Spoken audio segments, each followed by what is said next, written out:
Welcome to today's podcast. And today I got a special guest with me, as always, phenomenal trader, investor, but really a great person on information and how people can do different things, just to upgrade or, make their lifestyle a little bit better. Merlin Rothfeld on the show today. Merlin, how are you doing today? Thanks, Josh. Thanks for having me back on.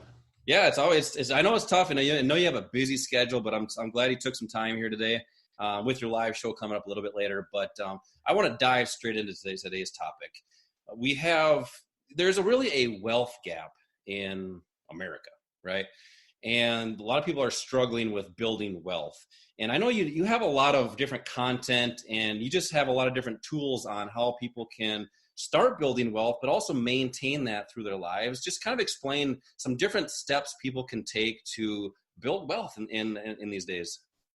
Yeah, I think build wealth is like the politically correct term. It's like, who wants to get rich? Do you want to get rich or do you not want to get rich? To me, it's a real simple question. And, of course, we got to be careful how we position things. But the bottom line is if you want to be wealthy, if you want to increase your wealth, or you want to just be filthy rich, dripping money, that is all a result of your actions and your choices. And of course, we can listen to a lot of the other famous podcasters out there, and they all kind of say the same basic things. But I think what they do is a lot of times they dance around the issue, and they don't really give you the simple, basic, bare bones strategy for how to achieve that. So I will give it to you here. It's 3 simple things. And I would encourage everybody that's listening right now, I want you to pull out a piece of paper, an 8x11 white blank piece of paper, and I want you to break it into 3 columns. In the first column on the top of that, I want you to write the word income. Second one, I want you to write expenses. And on the third, I want you to write debt. At the bottom, just make a little square somewhere that just says total. Now, your whole goal is to formulate these 3 factors so that you can now start creating wealth and getting rich. And bottom line is, if that number at the very bottom that says total is a negative number, you will never be rich unless you win the lotto. It'll be complete fluke for you to get wealthy or get rich. So the basic formula is this. You take all your income, whatever sources that may be. Could be royalties, could be, your W-2s, you might be a separate contractor, whatever. You're mowing lawns on the weekend, great. Put everything that's coming in as a positive income number in that column. The second one, expenses. This is probably the one that is the easiest for us to manipulate and change. Things like your rent, your food, your utilities, your gym memberships, your magazine subscriptions, clothes, gas, food, car, all of that stuff. And don't be cheap. You don't go, oh, well, I didn't drive my car a lot this month, so I'll use a lower number. Use a real number that you say, this is about my average every month. And write all of those numbers down and tabulate that column. The final one is probably the most dangerous, and you and I talked about this last time on how we are putting ourselves in a worse debt situation as Americans because we consume. That's what we do. Yeah. Write down everything that you have a recurring debt payment. What I mean by that is your student loans, maybe credit cards, you've got a loan for your vehicle, whatever that is. And that column is going to be a little bit different, that debt column. What I want you to do is I want you to itemize everything there. I want you to make a row for every credit card or student loan or not mortgage payment. You guys can put mortgage payment in there. Put a line item for each one of those, and I want you to write the amount that's on that, like how much you have left to pay. And I want you to write down another one, which is the rate at which you have to pay, the interest charge. So, for example, you have a 20% credit card or 7%. Those are really important as we talk further about how to grow wealth. And then, of course, how much you're paying each month on all of those. Once you have all of that written down, you now have the formula to grow your wealth. And we can dive deeper into that. And I'll show some examples here, but I want to make sure that, Josh, do you have any questions on this formula so far? No, but that's an interesting thing. You mentioned the interest. What is the interest you're paying? People don't put that into context of what is on top of their debt. Right. It's amazing. It's amazing how that's just one of those. That's the 8th wonder of the world is compounding. But when you're paying that every month, that's another expense. It's the 9th wonder of the world as far as why Visa and MasterCard stocks have gone almost parabolic for year after year after year, because people are carrying balances with, let's say a 20% interest rate. Yeah. My goodness, 20% interest rate, you'll never get out from underneath that. You'll be paying the minimum until you're dead. Yep. So let me give you a real quick visual example. I'll share my screen here so you guys can see some numbers. And I've thrown together an example of what we want to look for. And let me be clear. The first example is what I would say is probably indicative of most Americans. It's a negative number at the end of all of it because they just don't follow their spending. Most people don't know whether at the end of the month, after all of that expending expenses and debt and income is factored in, do you actually have money left over at the end of the month? Yeah, that's that paycheck to paycheck. Right. And, you know, and that's what's been really crazy about this whole COVID thing is a lot of people have now all of a sudden lost their main income, are now relying on unemployment. And this whole equation has now changed. So you may have had a positive number, you know, back in January, but all of a sudden, now that you're only making $1,000 a week on unemployment, oh, well, now all of a sudden you're running negative. And of course, you know, everyone's numbers will be different, but I encourage all of you as your homework, as soon as you watch this or listen to this, write these numbers down. It will be the most basic step you can do to grow your wealth. So let me share a screen with you here, and I will walk you through the basics of this. Here's just a simple example, guys. Let's say that this individual, after taxes, not pre-taxes, but after taxes, has a salary of, let's say, $300 or $3,000. Okay, so all in all, they're making $36,000 a year, but $3,000 a month. Now, under the expenses, I tried to keep it very broad. Of course, this could be much more detailed, but let's say they spend $1,400 a month on rent, $600 a month on food. You have $300 on utilities and car payment, $100 for phone, $100 for gas, and let's say $300 for clothes. Just with those expenses, this individual is already losing money because that's $3,100 a month in expenses and $3,000 worth of income. This individual will never grow their wealth. They will continue to dig a hole deeper and deeper until ultimately they'll probably have to file for bankruptcy at some point. That's what we don't want to have happen. Yeah. Now you factor in the debt. And, you know, some of you might have a lot more debt than this. I tried to use a small example so we don't, make it too gloomy. But this individual, let's say they have two credit cards. One has a $5,000 limit at 19% interest, and that would make a $200 a month payment. The second credit card is $2,000 a month at 7% interest. So that all told is $280 a month in payments. This individual is losing $380 per month. They are every month going deeper and deeper into the hole because of this equation, this formula that they put themselves in. It's not like this was handed to them. They built this position, right? They choose to spend this much money on food, and they choose to carry these credit card balances. Now, we'll talk about the simple ways to accelerate wealth, but I think right away, anybody listening or watching right now realizes that one of three things need to have happen. Either the salary increases by $380 to make this number zero, or we have to start cutting some expenses and debt, right? Exactly, yeah. So I'm going to make three very simple changes, and I'll show you the highlighted pieces here. We've simply cut the food expenditure from $600 a month to $400 a month. So instead of eating out all night and going out to fancy restaurants, maybe you decide to, hey, you know what? Cook at home. Save yourself a few bucks there. Instead of paying that cable bill so I can get 780,000 channels of useless TV that I'll never use, I'm going to switch over and just get a nice high-speed internet connection or use my internet connection and stream everything. That cuts my utilities by $100 a month. And instead of going out and getting that new Versace jacket and fancy clothes, you know what? I might wear clothes for a couple of years and they're still not going to go out of style. I went from $300 to $100. Notice now that this equation has changed. Instead of $3,100 a month in expenses, it's $2,600. Now the credit card stuff has stayed the same, but now this individual has $120 extra at the end of every month. This is the first step in building wealth. Now, as we start to grow our wealth, I mean, obviously we want to make sure this number is positive. That's step number one. Once we finish with step number one, the question becomes, now I have $120 a month. Do I go out and buy some new clothes? Absolutely not. You go and you start. That's what they're thinking. I have money to spend. Let me go spend some more. No, that's the wrong thing. If you look at this picture here, this is a common mistake a lot of people make in the growth of their wealth is looking at their debt. In this example, we have two credit cards, one with $2,000 that has a 7% interest and one that's $5,000 with a 19% interest.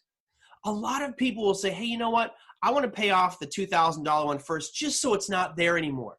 Why? It's 7% interest. That $5,000 credit card is charging you $19.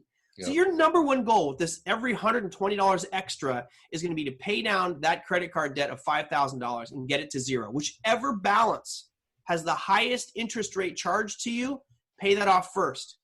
And let's say, for example, you finally do pay off this credit card, this $5,000 credit card, and now all of a sudden you say, I have an extra $200 in my account every month. Well, that $320, what are you going to do with it? No more clothes, no extra gas. You're going to go and take that $320, pay down this $2,000 credit card. So all of a sudden that is gone. And now you're looking at $400 a month that you can now invest and grow in the financial markets. But you have to get out from underneath all that debt first. All right, long-winded without letting you talk, Josh. Sorry about that. No, that's awesome. That's the key thing, and the key word there is to be able to save, right? Because if you don't save anything, you can't build anything. Right. And like the big thing, I know you did a show a while back on how to lower credit card debt and all that stuff. But the key is to lower that interest rate, because that's the thing that's hurting a lot of people. I mean, that 20%, who wants to pay 20? Is this the 80s, right? So, and there's no, and that's, you mentioned another key thing too, is using the financial markets with that extra money. And that's the key that most people don't understand, is people think, okay, I'm going to go and spend the rest of what I have and have some fun, what do they call it? Live their best life. Right. But, what do you think, other than that, is there any other common mistakes people make in building wealth other than these credit card interest rates and just not saving? Yeah, there's definitely other mistakes they make. I think one of the ones that kind of puts people deeper into the hole is believing that the financial markets are some sort of, a slot machine that basically you just pull the handle and you're getting paid. And that's a pretty false misconception. I've been trading and investing for the better part of the last 24 years. And, I've had my ups, I've had my downs, and your goal is to hopefully have those ups bigger than the down years. But it's never going to be this direct linear process to growing your wealth. One of the things you have to do in the wealth building process, just like I would recommend if I'm teaching a trading or investing class, is you want to make sure that your opportunities are always there. And if you are in an opportunity that's going against you, that you put a stop loss on it. And investing and growing your wealth should be no different. We will always be presented with opportunities and where we can put our capital to get a greater rate of return, to grow this and maybe compound it more. But we have to be ready for those things not working for us. And I think a lot of people will take on debt. They might take out a home equity line of credit and all of a sudden say, hey, I'm going to throw that in the stock market because I can get 10% rate of return. And this loan is only costing me 5%. So I'll make 5% gain. That is a stupid thing to do. Bottom line is you shouldn't be paying for investing your debt in the equity markets. That is just doubling the risk and putting yourself in a precarious position. If we were to build a pyramid of wealth building, number one is simply, let's make sure we do a personal financial calculator and understand where we stand, which is why I asked everyone to bust out a piece of paper and put 3 columns on it. It's very simple. This process doesn't take me hours to do. It could literally be done in about 15 minutes. It's simple math. It's simple math. And we have to be honest with ourselves. And that's step one, is saying, how much disposable income do I have at the end of each month? Next step is, okay, now that number is positive. If it's not positive, there's no need to go to step 2, right? Yep. Step 2 is, what can I do with that positive cash flow now and pay down that debt? Once you're debt free, now you're saying I have all this much more money. As you saw, once you start to pay off those credit cards and loans, your end of the month capital, your disposable income, is going to grow. So now in this case, this individual has $400 extra a month. Now it's a step of, all right, now I might take that $400 a month and start putting that into an investment account. And I certainly, if you are getting the financial markets, make sure you learn and understand them. But now, instead of paying someone else interest, get to the point where you're being paid interest. Maybe you're using an option strategy where you sell options and you start collecting premium, which in some cases can be rather low risk. Maybe you just put it into CDs, which is not going to really make you much money. That's not going to get you rich unless you're a billionaire already. But maybe you start looking at the equity markets or futures or Forex. All of these have varying degrees of risk and reward, but at least you're in a position now where you're not riddled with debt. You're not building yourself deeper into bankruptcy potential by losing money every month. You now have positive cash flow, and we can now get to step 3, which is getting the financial markets and growing that wealth through different investments. Yeah, it's those 3 steps, and I think a lot of people get stuck at one. They're behind, and then they say, "Oh, well, this person is in the same boat," so then they compare themselves and they don't work harder to go to step 2. But you kind of opened up a can of worms there, because this individual with this illustration, let's just say they had $400 extra per month. Mm-hmm. That's not going to do a whole lot in the stock market. No. But there's leveraged assets out there that people can utilize, because a lot of people think that you need a lot to create certain, returns in the market. Well, there's leveraged assets. You have buying power, where an investor can utilize a smaller amount of capital because the broker requires less, right? So explain what individual might be able to utilize in these other assets. You mentioned options. You have the futures in the Forex market. How could they utilize that smaller amount of capital? Yeah, leverage is a great tool. It's a very dangerous tool for those that don't know how to use it. So, before everyone starts running out and saying, "Oh, I'm going to put my $300, $400, $500 a month into a spot Forex account where I get 50-to-1 leverage," really need to educate yourself and understand how these vehicles work. I don't want to encourage people to run out there and be jumping into these assets, because just as easily as that 50-to-1 leverage can make you money, it can blow your account like that too. Yep. And one of the cornerstones that we teach is basically money management. I mean, it's money management, it's position sizing, it's risk reward all the time. And in 100% of the cases, it has to be that priority. So, you could be looking at the options market, which many places will let you open an account with not much money, maybe under a couple $1,000s. With the spot Forex markets, which is currencies like the euro, the dollar, the yen, the pound. Yep. This is a phenomenal market. It trades 24 hours a day. Almost, we'll call it 5.5 days a week. It's closed on Saturday and half a Sunday. It's a great market to be trading in, some phenomenal trends. Again, it's always moving. It does have some risks involved with it as well, but you could open an account there with just a few $100s. Yeah, my recommendation would be obviously to get an education in whatever it is that you'd like to learn first, learn a strategy and tactic, and then take that money and slowly start to grow it. I would myself, I would focus on the equity markets first, because so many of these instruments that you talked about, futures and Forex options, are derived from equities. And when I say equities, I'm talking stocks. Your Apple, your Netflix, your Microsoft, your Google, all these, Amazon, those are equity markets. And while looking at some of these stocks over $2,000 a share might be out of your league, you can find places where you can buy fractional. But you want to learn how those move first. Understand the basics and mechanics of how stocks move, the importance of trends, zoning process, how to identify supply zones or demand zones and map those out so that we can start to build strategies around it. A lot of people, these Robinhood idiots that are just buying whatever's the top moving stock on the day, those fools are going to just lose their money eventually. They're killing it right now. This is one of the best things about the markets is it will lure people in with unrealistic gains. So some of these Robinhood morons, are making 300% rate of return over the past couple of weeks because they're buying the most crazy stocks that were bankrupt, and all of a sudden it got a pop because no one else is buying them, but the Robinhood traders aren't, and jacks it up. So they will get burned eventually. They don't know what they're doing. Yep. What I'm doing and what I'm teaching in classes is I'm saying, look, here's an area where I believe there's a high probability of price moving either up or down. And it's not guaranteed. It's just giving me odds in my favor. Same thing Vegas would do, right? Vegas exists because the house runs the odds. In this case, our job is to be the house and run the odds in our favor.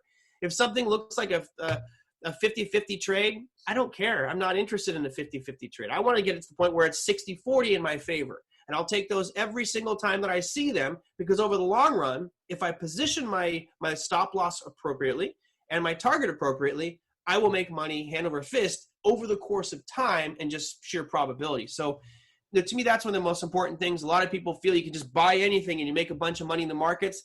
Look, we're going to have another crash here. There's going to be a colossal crash as this debt bubble crashes, the housing market pops, the stock market bubble pops. When those three things collapse, especially if they happen at the same time, you better look out below and be capitalizing on this by going short, which is making money when markets drop. Yeah, that's the key. I mean, it's going to be an opportunity is what it's going to be for the people that know what they're doing. And really all it is the people that don't know what they're doing, they buy and hold or buy and hope. And like that's the Robinhood reference you made. They're holding for the long haul. Well, eventually when the market goes down, they're going to lose what they have. And then that's when they're going to get out. And that's the psychology of trading and investing. It is. It's kind of embarrassing. If you look at one of the hot stocks right now, it's Nikola, right? NKLA. And, this stock was $3, $4 stock, and all of a sudden, boom, it's up in the $60, $70, $80 range. And if you look at the number of Robinhood account holders that hold this position, it's perfectly synced. So basically, you can look at it and say, the Robinhood traders who basically said, ooh, this is the next Tesla, right? It's got Nikola. It's Nikola Tesla. It's the same. Mm-hmm. If Nikola Tesla had a middle name, it probably should be a company. Unfortunately, it doesn't have a middle name. But the Robinhood traders, pump this thing up. That stock has now dropped. The Robinhood investors peaked at about $75 is when you saw that the number of accounts of Robinhood spike, and and then start to turn. It dropped down to about $42 yesterday. So in a period of 4 or 5 days, it dropped from 75 down to 40. And notice what didn't change? The number of people selling in the Robinhood accounts. They're still holding it, going, it's going to go to 100. No, guys, it's going to go down to 20. Good luck. Bye-bye. Moon, right? Yeah. Thanks for playing. Exactly. Yeah. Yeah. With, what do you think with the fundamental information that's going on with COVID and everything? We're seeing cases going up, the testing and the positive cases going up, but the good thing is the deaths aren't going up right now. Yeah. Do you think if that shifts, and that, hopefully that doesn't happen, but do you think if there's a shift there with the deaths with that, do you think that's going to impact the markets or cause that, another potential drop? I think it's the opposite. I think that would actually help prevent another drop. Look, I'm not a doctor, but I've been reading up a lot of the information. Of course, who knows what information if I'm getting is even real. Mm-hmm. I've got a really weird, jaded opinion about the whole COVID thing. And if you go back, let's go back 1 year. I'm going to ask you a question, Josh. Let's go back 1 year, and it's now July of 2019. And you start developing a cough, you're coughing, your nose is running, you got a little bit of a fever, you got a headache. What do? Well, I stay home and do nothing. Stay home and do nothing, right? Because what would you tell yourself you have? The flu. You got the flu, right. Mm-hmm. I'm 100% with you, man. I wouldn't have gone to the doctor. I wouldn't have gone to the hospital. So a year ago, I would have said, I have the flu. Yep. I'll tell you what, in December, I was really sick. I was coughing for 2 weeks. I didn't have the fever, but man, I had the worst intense headaches. I had night sweats. It was awful. And I said, I have the flu. Yeah. What's interesting is this all started in December. And I'm willing to bet you that if we went back into 2019 or 18 or 17 and we knew what COVID was and people went to the doctor back then, we would have seen it. Yeah. It's just because we've identified it now, all of a sudden everybody has COVID now. It's not even the flu anymore. We would have diagnosed it as flu years ago. Yeah, and sorry, go ahead. Keep going. Go ahead. Well, the downfall now is we get the sniffles. Oh, I got it. I got to go. Right. And that's what everybody's doing, and that's probably why we're seeing the spike in cases too. Exactly. So, the really good news about this is that the death count is very low. And, I apologize if this comes across as crass, but if you look at the average life expectancy in the United States, it's between 74, 76 years of age. And the vast majority of people who are dying from COVID are 80 plus. Yeah. I'm sorry, they're not supposed to be here anyway. No, I'm kidding. But if you look at life expectancy, the probability was higher that they would pass on anyway. And of course, this is helping, not helping, it's the wrong word to use, but this is causing that to happen. So it's starting to look more and more like, hey, you know what, this is just the flu, maybe a bit nastier. Mm-hmm. I think we need to be careful of our own personal health. And I'm exercising every day. I'm eating properly, trying to get a lot of sleep. And as one doctor says, make sure you don't drink a lot of alcohol, which is a tough one. I do enjoy a nice glass of whiskey every now and again. Oh, yeah, you got to have that. But if this passes and turns into just, you know what, it's really just the flu. If you have a pre-existing condition or you have immune system problems, it might be more dangerous. But for most people, that's not the case. If this passes like that, then all of a sudden these markets are going to go absolutely ballistic. S&P 4,000, no problem whatsoever, because the Fed is pumped in, or Fed and governments, you're looking at $7 trillion since February.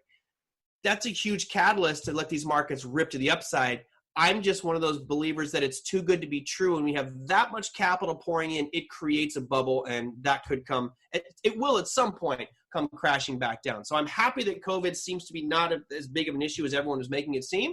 Mm-hmm. I just want to stop wearing my mask all the time and go out and have a beer in a nice restaurant, but can't even do that out here in California anymore. Yeah, you guys are having rough over there. And it goes back to what you mentioned earlier, understanding where supply is coming into the markets, where demand is coming into the markets, where the buyers and sellers are coming in. That way, it doesn't matter what's happening fundamentally, because right. Price is going to do what it's going to do anyway. So that's why it's important to understand that stuff. That way you're making proper decisions in these financial markets. So that way, you were talking about wealth earlier. Hopefully you have more than one source to build that wealth, because that way you can utilize that potentially to build the wealth on top of what you're making. If you're starting to save, that just amplifies it. Yeah, and there's lots of, again, we talked about the layers of that pyramid. Number one, obviously, is making sure you have your own personal debt under control. And if you have a positive number, move to step 2, which is let's pay down debt. Step 3 is you pay down your debt. Now you start to look at different ways to grow your wealth. Now is the exciting part. Honestly, you get to step 3 and higher.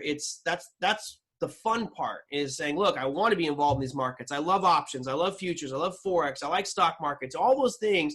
And then saying, which tool do I utilize for whatever market environment that we're in that's going to give me the best rate of return? So instead of me paying 20% on a credit card a year, I might be looking at trying to make 30% on this account in a year, which would exceed market expectations. But now I can do that with strategy behind it, with purpose, and not feel like I'm pressured to change my life. My life is already set because I've taken care of my income, my expenses, and my debt. I've got all that cleared out. Now I can really focus on the apex of that pyramid, which is really the apex of that pyramid is when you build those accounts up so high that you really just put yourself in extremely low risk investments, and the interest payments just basically pay for your lifestyle through however long you want it to be. That's a lofty goal. It takes a long time to get there. Where you're talking, you got $10 million accounts or something, and you're just, getting yourself 3% per year. And you're like, great, I'm making $300,000 a year for doing nothing. Great. But that's obviously the apex. We have to take baby steps to get there. And, the sad part is most people that are watching this right now are probably at step one and have a negative cash flow at the end of the month. I'm hoping more have positive cash flow, but you need to identify that first. You have to take that step. Years ago, it was a couple years back, I was doing some classes on this, and I read all these statistics that were just jaw-dropping. Like, the average American has something like $10,000 saved for retirement. Yeah. $10,000 saved for retirement? I mean, I know people whose budgets for a month are $10,000. You think that's going to last you? You retire at 65 and a half and you make it to 75, which is life expectancy. That's 10 years. But people are living way longer than. What if you lived to 95? You have to stretch that $10,000 for 30 years. Mm-hmm. Good luck, man. I don't know how people are going to do it. I mean, we have to take a deep look internally and say, I want to live a lot longer than life expectancy. I'm enjoying, even though we have all this weird stuff going on Earth right now, and COVID and bizarreness going on in our political scenes, whichever side of the aisle you're on, who cares? Life is great. We're here. Let's do the most and enjoy it while we can. But I have to look down the road, because Social Security is a Ponzi scam. It won't be there. I don't trust my government to take care of me, right? Right now we're getting all these like $1,200 bailouts. You guys all get your checks for $1,200. Great. Corporations are getting billions of dollars, but you're getting $1,200. Congratulations. Start a corporation and go that route. They're not going to take care of you. So we have to be proactive and say, I have to control my financial future. Make that pyramid, start at step one, and then slowly work your way up, get the education in the markets, and hopefully you get to the apex where it's just gravy and you can do whatever the heck you want. Yeah, that's why it's important to start early. Too many people start too late. And the good thing is a lot of people think when they get to their 40s or maybe 50s or even 60s, they think, oh, my life is over. You're still in the third quarter. You have a long way to go. And that's when you want to spend, that's when you want to travel. That's when you have the time to go do things. So that's why it's important to start early, build that wealth. That way you can reach those golden years. So I almost want to correct you on that one. You said, when you reach your 60s, you want to travel. Look, by the time you're 60s, you got knee problems, you got back problems, your foot's all swollen. You don't want to be traveling. I would say the sooner you start, the more you can realistically plan your future. And you should be traveling in your 30s. You should be traveling in your 40s. You should be traveling in your 50s, because the bottom line is this, and not to sound mean, but I mean, we could all die. I could die while having this interview right now. I don't know when my ticket's going to get punched. I hope I live a long, long time. You should do whatever you can to have the experiences that you want in life. So I would earmark some of this money as you build it. Say, look, once a year, I'm going to treat myself to a nice vacation, but it should be planned out. And you earmark, let's say, $2,000 or $3,000, whatever the amount of money you want to allocate to it. But enjoy your life. You should not be working to live. That's just a bad way to go about it. We should be enjoying our life along the way. And certainly, all of us are trying to put in 40-hour weeks, but we got to take time out for ourselves and enjoy our time here. Obviously, my goal is to make myself rich, but in the process, many of us are making our employers rich. That's okay. You need to figure out ways to make yourself rich at a growing, an escalated pace. And unless you're looking at investments or multiple sources of income coming in and developing, those kind of side gigs, you're probably not going to get to that wealthy point. Just because you have $200 extra at the end of every month, that's probably not going to get you rich. It's what you do with that money that helps get you rich. And of course, it's not going to happen by the end of next year. It's a process. It could take many years to get there, which goes to your point of start early. I was very fortunate. I started at 25, and I guess that's one of the ideal times to start. So I was very lucky. Yeah, I'm glad you gave some more context on that, because that's the psychology, or that's how the public thinks, is they have to wait until they get old to do that stuff. No, So, do it now, man. I mean, look, like I say, I got a friend of mine. He's got a bum knee. He can barely walk, and he's 52. It's like, yeah. well, that guy's not traveling. He's not going to go visit Pompeii or go to Thailand. He's like, I'm sitting on a couch. I'm like, okay, well, you have different needs. I want to go and explore the world, and I want to make sure that I do that while I'm healthy. And we know the older we get, the more likely there's going to be some health problems along the way. Yep, most likely. Well, I appreciate your insights today, Merlin. And I know you got a live show to prepare for, the Trader Merlin show. You can find that on YouTube. Is it Trader Merlin? Is that what it's called? Yep, just go to YouTube, type in Trader Merlin, and we do it live every day at 2 p.m. Pacific time. Got it. Appreciate your insights, and hopefully we can have you on again. But that's really good, this context and the insight on how people can generate wealth, because I don't think a lot of people have that down. It's just a couple steps. And if people put those steps, start with step 1, step 2, step 3, hopefully they can reach the goals that they have in their financial situation. Everybody can do it. That's the truth of this, is everybody can do it. But I think there's a phrase that I love to use in the trading and education business, which is most people just don't know what they don't know. Yeah. And, I look at the simplicity of what we talked about today. It's 3 numbers, guys. It's income, how much you got coming in. Look, if you're selling illegal drugs, put it down on income. I don't care. This is your personal numbers. It doesn't make no difference. Right? Income, take away your expenses, take away that debt, and then find out where you stand. And then ultimately you want to get down to debt 0, right? Debt free is the best case scenario. And then from there you build. But it's very easy if you just take it step by step and don't rush the process. Just understand where you are in the process and follow the steps and rules, and you'll get there. Awesome. That's great stuff. Also, don't forget to subscribe to Merlin's podcast on Apple Podcasts, probably anywhere you can hear podcasts. Yep. The YouTube. Also, don't forget to subscribe to my podcast, Josh Lilquist, and the Retire Young podcast on Apple Podcasts, iHeartRadio, and Spotify. So thanks a lot, Merlin, for coming on. I know you got a big day, and hopefully we'll have you again. Awesome, Josh. Looking forward to the next time. Thank you. All right. Thanks a lot. All right. Take care.